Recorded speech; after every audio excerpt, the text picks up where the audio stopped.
Darío no murió, a Darío lo mataron, pero nosotros nos quedamos con el Darío que conocimos, con el Darío que vivimos. En el día a día nos mostró y nos demostró que realmente se puede hacer una sociedad distinta. Con un Darío de que llegó hasta la última instancia las palabras en las cuales sostenía que sentir la injusticia ajena como propia, con un Darío que se quedó, con un Darío que sabía de que lo podían llegar a matar, con un Darío que fue fiel a sí mismo y se quedó, seguramente sabiendo que lo podían llegar a matar, pero nunca se traicionó. Por eso sigue estando vivo, en nosotros como familia y en los compañeros como militantes.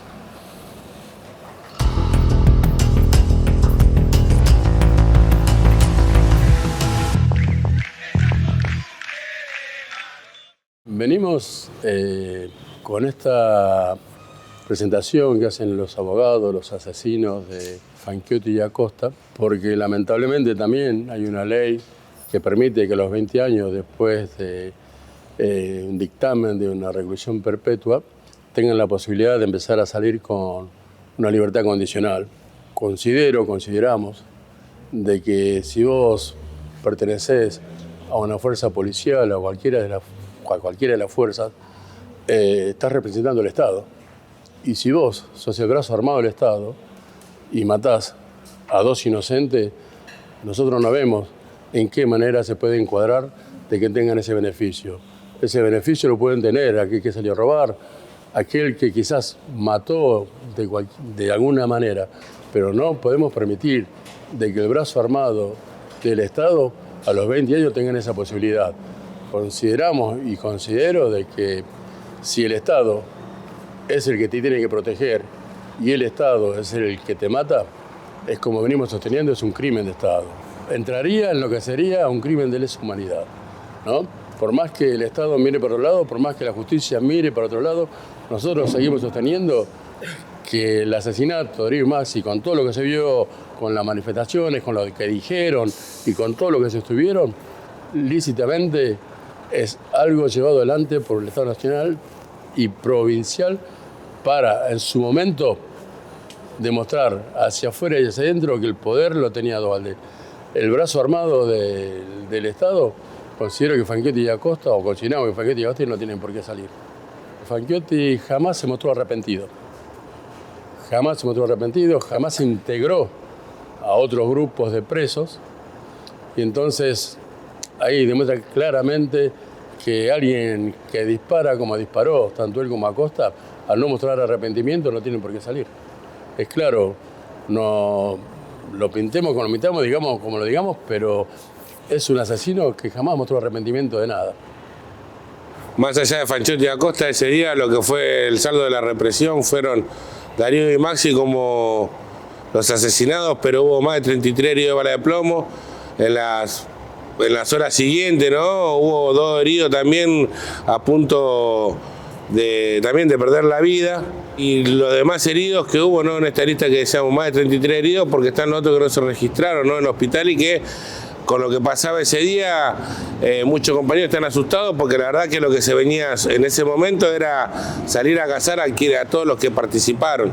Cambió un poco eso, lo que intentó hacer el gobierno, ¿no? Que era una casa de brujas y contra lo que estábamos en las calles, ya que ellos buscaban cortar con la protesta social, pero en ese día hubo muchos que no fueron a los hospitales, ¿no? Y muchos de los compañeros estuvieron heridos en zonas vitales, o sea que eso pudo haber sido mayor, pudo haber sido ascendente el número de compañeros asesinados, y que haya 2 en el operativo que hubo tanto en las inmediaciones de la estación Avellaneda como del lado de Valentina Alsina, que se daba la cacería de la policía por el lado de Mitre. No actuó Fanchiotti y Acosta, ellos dirigían el grupo, Fanchiotti era el comisario, Acosta era su chofer, pero después estaba Leiva, estuvieron varios actuando de civil, de la Fuente también, ¿no? De civil como siendo de la patota que iba reprimiendo, disparando con plomo. Mismo cuando se estaban juntando los compañeros en la inmediación del Fiorito, salieron a reprimir y seguían cazando gente. A las 2:30 de la tarde, cuando ya habían despejado la zona y habían evitado lo que era el intento del corte del puente por parte nuestra, seguían cazando. Haber logrado condenar a un comisario de la bonaerense era la primera vez, pero faltan acá, y asimismo ni que hablar de los responsables políticos, porque quienes han dado la orden, quienes venían ensayando o pensando cómo cortar con la protesta social que venía cada vez más fuera de control, ¿no? Por parte de lo que era el gobierno de Duhalde.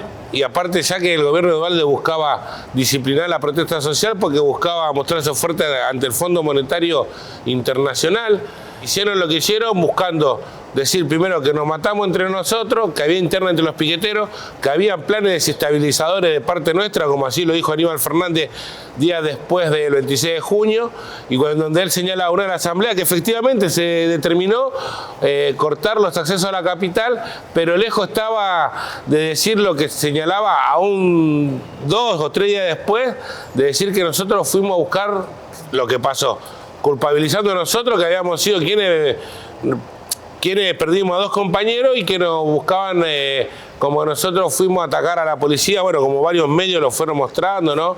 Todos los funcionarios del gobierno de Duhalde han tenido una tarea, tanto Aníbal Fernández, Felipe Solá como gobernador, Duhalde antes, durante y después reconvirtiendo su discurso, no han pagado la consecuencia de todo ese clima de guerra que ellos mismos instalaron, ¿no? Buscando después o tratando de instalar un clima en donde nosotros éramos los sediciosos, o en las mismas horas que mientras nosotros estábamos enterándonos que Darío era uno de los asesinados, y intentaban con Juan José Álvarez a la cabeza como ministro de Seguridad de denunciarnos de 19 delitos, y entre lo que uno de ellos era la sedición, que no es un delito menor, sino que eso después se venía, si no aparecía, bueno, ahí será otro el análisis, pero que se frena ante la aparición de cómo lo asesinan a Darío y a Maxi, ¿no? En vivo y en directo, casi en vivo y en directo. En todo esto, cuando hay una voluntad política, tampoco hay una voluntad de la justicia. Que por más que sea difícil condenar a un político, no hace falta, me parece, no hace falta tener un poquito de memoria para recordar lo que pasó en la estación de Avellaneda, hoy llamada Darío Santillán y Máximo Costecchi. Hay que recordar las imágenes de mi hijo, cuando a mi hijo lo sacaron de dentro de la estación y lo pusieron afuera, cuando Fanchiotti tenía una pequeña herida que una compañera le hizo, Fanchiotti declarando de que él está herido como estoy yo y mi hijo tenía un agujero así en la espalda. Hay que recordar cuando Fanchiotti lo llama Felipe Solá, cuando lo premia por su labor, cuando le promete un cargo superior por su buena tarea. Y hay algo muy importante que rompe el relato del gobierno. Primero cuando ahorita llama a Felipe Solá y le pregunta por qué están haciendo lo que están haciendo. Primero Felipe Solá le dice, después de terminar de comer tranquilamente, le dice, no se preocupen, ahorita es una guerra entre pobres, se están matando entre ellos. Y después, en esta historia pergeñada por todos estos asesinos que todavía siguen impunes en la clase política, nosotros le damos muchísimo valor a las fotos de Pepe Mateo y del ruso Kowalewski. Porque si ustedes recuerdan bien, en Clarín salen las fotos y hay un espacio vacío. Y después, en página 12, y vuelvo a reiterar, cuando página 12 era página 12, cuando salen todo el recuadro y aparece Dari, ¿no? Aparece Dari cuando está al lado del compañero y aparece el cuadro en el cual le están diciendo te vas, y cuando le dicen te vas, él se quería quedar, porque anteriormente Darío le había dicho a los compañeros, le había dicho al hermano, se van todos porque nos van a matar a todos. Y él decidió, y él dijo, por una cuestión lógica, por el pensamiento de eso, de llegar hasta última instancia en lo que él pregonaba. No únicamente en lo que él pregonaba, sino también esto de poner el cuerpo.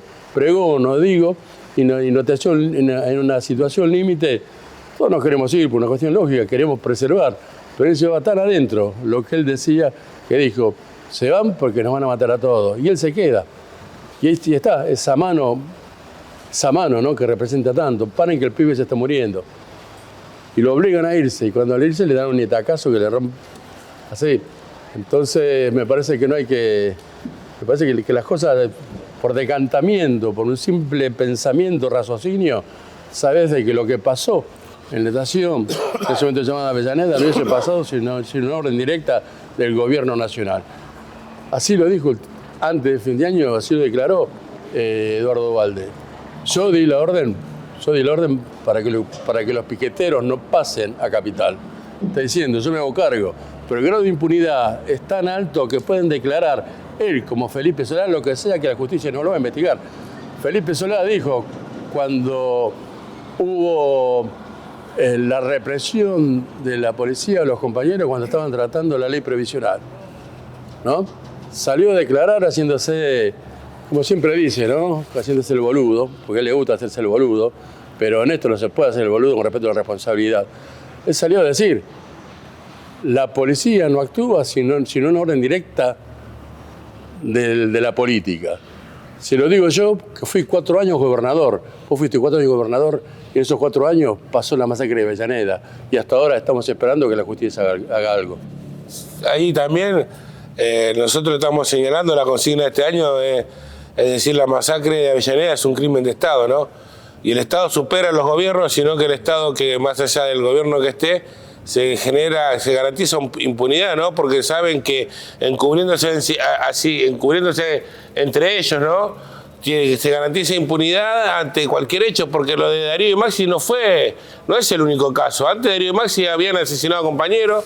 Nosotros veníamos viendo en el año 2001 cómo asesinaban a compañeros en el norte, ¿no? A los piqueteros de Salta, ¿no? Que había una situación muy complicada ahí con Mató, que era gobernador en aquel entonces. Pero también lo hemos visto a Carlos Fuentealba, también hemos visto el asesinato de Mariano Ferreira, vimos la desaparición de Facundo Castro, la desaparición de Santiago Maldonado, y ahí lo que nosotros señalamos es justamente eso. ¿Qué pasaría si se logra avanzar en algún momento con el juzgamiento y con la condena hacia los responsables políticos? El gobierno, el Estado, cada vez que se ve amenazado, ¿no?, ante la movilización popular o hacia la protesta social, recordando que veníamos también de situaciones de mucha ebullición. Los políticos que afuera que no podían caminar en la calle.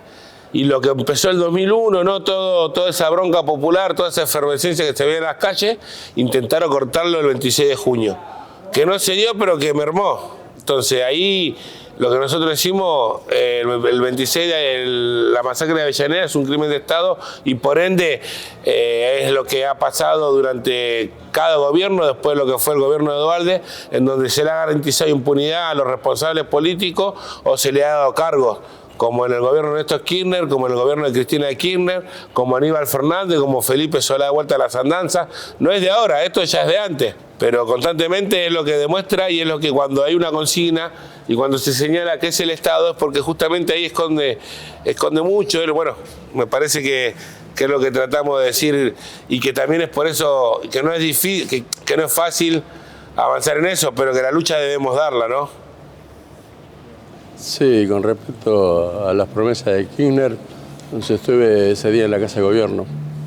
En realidad, en ese momento, Kirchner no me quería recibir porque lo que más le interesaba era un conflicto que tenía desde el lado del campo popular, del lado de los movimientos sociales. Y no le interesaba mucho recibirme, pero bueno, los compañeros insistieron. Ante la pregunta, en algún momento mía, como papá de Darío, ¿en qué nos va a ayudar? ¿Qué es lo que va a hacer? Las palabras de él, estamos en una mesa grande, me dice, no me olvido nunca. No me olvido nunca porque me sentí en su momento un idiota útil. Y yo trato de todas las maneras de no ser un idiota útil. Y él ha sido bastante bicho y bastante turro. Él me dice, no se preocupe, señor Santillán, que a mí no me importa el político que tenga que ver. Si tiene algo que ver con la masacre de Avellaneda, con la muerte de su hijo y de Maximiliano, nosotros vamos a poner toda la predisposición para que se investigue. Nos levantamos, me pasa la mano por el hombro, que a mí me arde todavía esa mano de este maldito de Kirchner, y ahí nomás a los 5 minutos tenemos una reunión con Parrilli, en la cual nos dice, habíamos hablado de crear una comisión de investigación, y la comisión se integraba si nos bajábamos del puente, ¿no? Entonces, para nosotros el puente es un símbolo de lucha, la estación es un símbolo de lucha. Entonces, ¿de qué estamos hablando? ¿No? Nos estás pidiendo, nos estás diciendo, vamos a colaborar, vamos a crear una comisión, y me estás diciendo, bajémonos del puente. No, es algo con lo cual nosotros no podemos decir que sí. No necesitamos eso, necesitamos en realidad algo distinto. Igualmente, nunca ha cumplido con sus promesas. 8 meses duró el juicio a Fanchetti y Acosta, y después de insistir al gobierno de Kirchner que abra los archivos, lo único que no has dado, y yo considero que es una burla y sigue siendo una burla, nos ha dado únicamente unos recortes de un diario en la cual era esa la investigación de la CIDE en ese momento. O sea que la voluntad política nunca estuvo. Jamás estuvo la voluntad política, ni del lado de Néstor Kirchner, como tampoco del lado de Cristina de Kirchner. La Cristina de Kirchner, a 10 años, nos manda, cuando estábamos haciendo el acto en el puente, a los 10 años, Cristina nos manda su solidaridad. ¿Para qué mierda pienso? ¿Para qué carajo queremos su solidaridad? Nosotros necesitamos que nos ayude, que investigue, que realmente prometan lo que dijeron. O sea que 10 años nos manda la solidaridad, 10 años Fanchetti y Acosta salen en una cárcel extramuro. Esa es la burla del gobierno. Esa es la burla de este gobierno, de Néstor, de Cristina. Esta es la burla de Alberto Fernández, que tiene en sus filas a Eduardo Duhalde como fuente de consulta, que tuvo a Felipe Solá como canciller y que tiene a Aníbal Fernández como una de las principales espadas para defender ese gobierno. O sea, nosotros sabemos que lo único que nos queda no, lo que sostenemos es lo que y siempre conseguimos, estar en las calles. Estar en las calles es lo que más nos ha dado. Si esperamos en la justicia, si esperamos en los políticos, no tenemos nada que esperar. Antes del 26 de junio habíamos hecho una movilización hacia la Municipalidad de Guernica, que era donde estaba Oscar Rodríguez, que fuera principal de la CIDE y que fue, bueno, que uno de los que nosotros también señalamos junto con Soria. Soria era como principal, pero el verdadero era Oscar Rodríguez, ¿no? Cuando asume Alberto Fernández, a través de un compañero, pedimos una entrevista con él. La recibe bien, dice sí, como aceptando encontrarse con el papá o con los hermanos, con los compañeros de Darío, pero a los pocos días asume Felipe Solá como canciller. Entonces, como padre me pregunto, ¿qué puedo hablar con un presidente que pone como canciller a uno de los responsables políticos de la masacre de Avellaneda, uno de los principales? Entonces yo decido no tener que entrevistarme con Alberto Fernández. Y después no es únicamente que empieza con Felipe Solá, sino que también sigue con Aníbal Fernández. Sí, las declaraciones que tuvo también diciendo de Duhalde, días antes de asumir, de que a Duhalde había que reconocerlo, si había que hacerle un monumento, tenía que hacerle un monumento al bombero porque lo sacó al país de una crisis. No, la verdad que totalmente un cinismo, pero...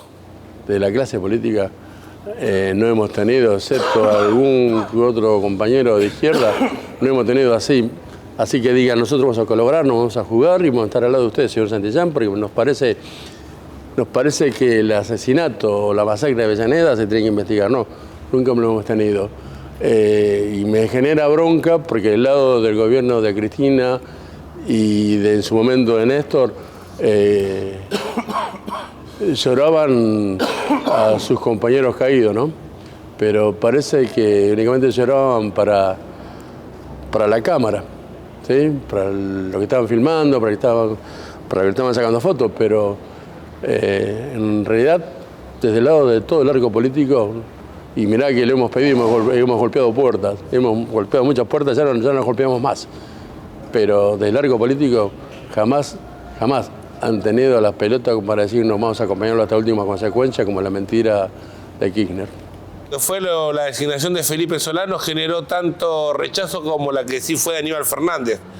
Muchos diciendo y señalando que era la derecha la que se venía. Para nosotros es decir, che, Solá es responsable no solamente de Darío y Maxi, sino que del ingreso de los transgénicos en la Argentina, ¿no? Del glifosato. Entonces ya no es solamente lo que nosotros decimos por nosotros mismos, sino por lo que tiene que ver en lo que ha llevado al país a un modelo, ¿no? Que termina asesinando a la gente por contaminación. Mismo también ha tenido que ver con la crisis, ha sido parte de lo que nos ha metido en la crisis posterior al 2001, ¿no? La crisis del 2001, posterior, y representa un poco eso. Uno lo piensa, yo lo pienso como si fuera una provocación, pero no, estos tipos son eso. Por más progre o por más bueno que pueda parecer uno, estos tipos cierran fila y hacen alianza ante momentos de crisis porque saben que de otra manera no pueden subsistir. Y eso fue un poco lo que fue después de Macri. Bueno, lo que está pasando hoy en el país lo que demuestra, che, que al final Macri parecía más bueno, ¿no? Porque hoy estamos viviendo situaciones totalmente inflacionarias, situaciones económicas que, bueno, va más allá de lo que tiene que ver con el 26, pero bueno, nuestra lucha tiene que ver no solamente con el pedido de justicia por Darío y por Maxi, sino por cambiar esta realidad, esta sociedad, este sistema que sigue siendo totalmente injusto, ¿no? Como lo venía siendo y por lo que salimos aquel día aún a rienda de saber de que se venía una represión que iba a ser brutal, aunque no le imaginamos que iba a pasar lo que pasó, toda esa planificación que señalamos y que denunciamos, pero bueno, es justamente eso lo que pasa y las alianzas, ¿no? Del poder, sea de un partido, sea del otro, ¿no? A 20 años no tenemos ningún avance. No tenemos ningún avance. Hemos presentado 14, 15 testimoniales. Y la fiscal en su momento nos dice, en realidad a mí no me sirve que vengan y den testimonio si lo que dicen es más o menos lo que sabemos todos. Yo necesito nombre y apellido. ¿Pruebas? Nombre, apellido y pruebas.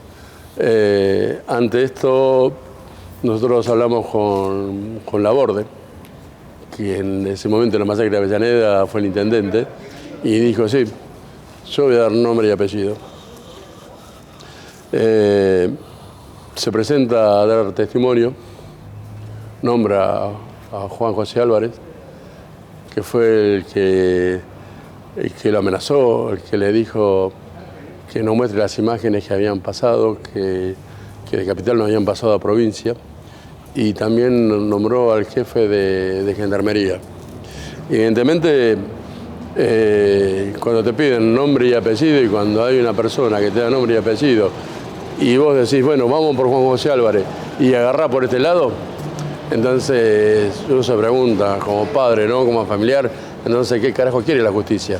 Me estás pidiendo nombre y apellido, tenemos una persona que te da nombre y apellido y agarrás por otro lado. Bueno, de ahí vemos esta justicia de mierda, esta clase de injusticia y esto de ver, lamentablemente, de que si no hay una voluntad política, porque todo pasa por ahí, para mí todo pasa por ahí, si no hay una voluntad política tampoco va a haber una voluntad de la justicia. Volvemos a reiterar, las imágenes de Avellaneda, las imágenes de la estación, podemos hablar del discurso de ese momento de todo el gobierno, podemos hablar de un montón de cosas, se cae de Maduro, que fue una orden desde el lado del gobierno. Y así todo, el eslabón que tiene que enlazar entre los cobardes que dispararon de Falcón y Acosta, que los enlaza con el poder político, ahí se corta todo. ¿Por qué? Porque no hay voluntad. Hemos presentado y hemos elaborado más que la misma fiscal y hemos elaborado más que el juez. Así como también hemos laburado cuando condenaron a Fanchetti y Acosta, como familiares, como compañeros, como abogadas, como abogados, hemos tenido que elaborar muchísimo más, porque el pensamiento de la justicia con respecto a Fanchetti y Acosta era dejarlos libres. Pero hemos laburado, hemos tenido abogados y por primera vez, como resaltó mi hijo, hemos condenado a un comisario mayor a una cadena perpetua. Y así todo con la salvedad de que puede llegar a salir. con el acuerdo reciente, ¿no?, que se ha tenido con el FMI, que vuelve a caer sobre nuestras cabezas, ¿no?, el ajuste, ¿no?, en todos los sentidos que tenga que ver con las políticas sociales, ¿no?, con las jubilaciones, con los planes sociales, con los hospitales, el recorte en educación.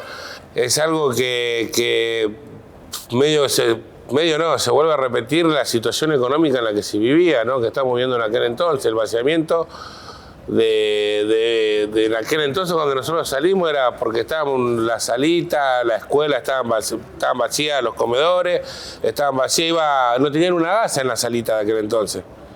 Había una situación que era intolerante. Hoy se está volviendo a ver con el acuerdo que está viendo con el FMI y la situación inflacionaria. Es constantemente las medidas que se toman siempre es a favor de los especuladores, de los que gozan de los mayores beneficios, los que han acumulado la riqueza durante la última década, durante el último siglo en este país, ¿no? Siempre cuando tratan de avanzar sobre esos sectores más pudientes, o que manejan el 70% de la riqueza del país, ¿no?, pegan el grito en el cielo y recae sobre nosotros, ¿no? Las políticas del FMI ya sabemos qué es lo que apunta. Como señalamos con la consigna, la masacre de Avellaneda, un crimen de Estado, esto también tiene que haber Estado. Hay quienes la fugan, quienes nos endeudan, después viene, como vino este gobierno, a pagar peso por peso, o a querer pagar peso por peso, ¿no? Una deuda que es totalmente ilegítima, que es un fraude y que, bueno, vuelve a ponerse en debate, ¿no?, de que si esto lo tenemos que bancar solamente con consignas, o si tenemos que salir a la calle a revertir una situación que sabemos que lo único que va a traer sobre la mesa de nuestro pueblo es miseria y hambre, ¿no?, y la falta del pan. Hoy sabemos que lo que ha pasado hace varios años, ¿no?, hoy la carne, los cortes populares, el pan, están a precios exorbitantes. Lo que antes uno se podía comer un arroz con queso, hoy el queso está totalmente... No te puedes comer un arroz con queso, unos huevos, el pan está a 350 pesos, ¿no? Y son las cosas que por lo menos eran... uno podía comer algo o poner algo en su mesa, hoy termina siendo un lujo, ¿no? Comer un pedazo de pan, comerte un arroz con queso, ni hablar de la carne, ni hablar de hacer un asado, ni hablar de un montón de cosas que son meses lo que pasa, ¿no?, de que si mucha gente pueda consumir lo elemental, ¿no?, lo necesario para que nuestros chicos estén creciendo con un crecimiento saludable, ¿no? Si no es por medio de una organización, ¿no?, por las organizaciones que se han podido armar y frenar o bancar o contener, ¿no?, a esas familias que están padeciendo hambre, como lo ha demostrado la crisis, ¿no?, las organizaciones populares y después la espontaneidad de un pueblo, de vecinos totalmente solidarios, a bancar una situación que salían a cazar gente, ¿no?, como lo cazaron a Facundo Castro, como mataron a Morales en Jujuy, a la chica esta Morales, como lo asesinaron, lo desaparecieron a Luis Espinosa en Tucumán, ¿no? Una situación, no podía salir a la calle. Que la fiesta es lo de menos. Las políticas de la pandemia y que le hayan soltado la cadena a la policía son las repercusiones que seguimos teniendo, o termina siendo el recrudecimiento de la profundización del gatillo fácil en los barrios populares o para los sectores ya no solamente populares, porque lo estamos viviendo, lo vimos la otra vuelta con el chico que mataron hace unos meses, con Luciano, si no me equivoco, el nombre que lo mataron en Barraca, una patrulla de civil. El que apareció ahora también, que lo intentaron de fusilar, le dieron en las piernas, ¿no? Una política que pone al desnudo que la policía no tiene control, y mucho más cuando pasan estas cosas y se justifican los accionarios que se vienen dando, ¿no? Darío ha sido un gran hijo, ha sido un gran hermano, pero por todas sobre las cosas ha sido compañero. En su búsqueda, a veces hablamos de Darío cuando lo mataron, no murió, lo mataron, tenía 21 años y sin embargo siempre buscó el cambio de conciencia, ¿no? De una conciencia nueva, una conciencia distinta. Por eso sostengo que en estos 20 años es una bisagra en la historia. Considero que a los 20 años, por lo que tanto luchó, existe en la juventud una conciencia distinta, un compromiso, una lealtad, en no dejar al compañero solo, en no traiciones. Pero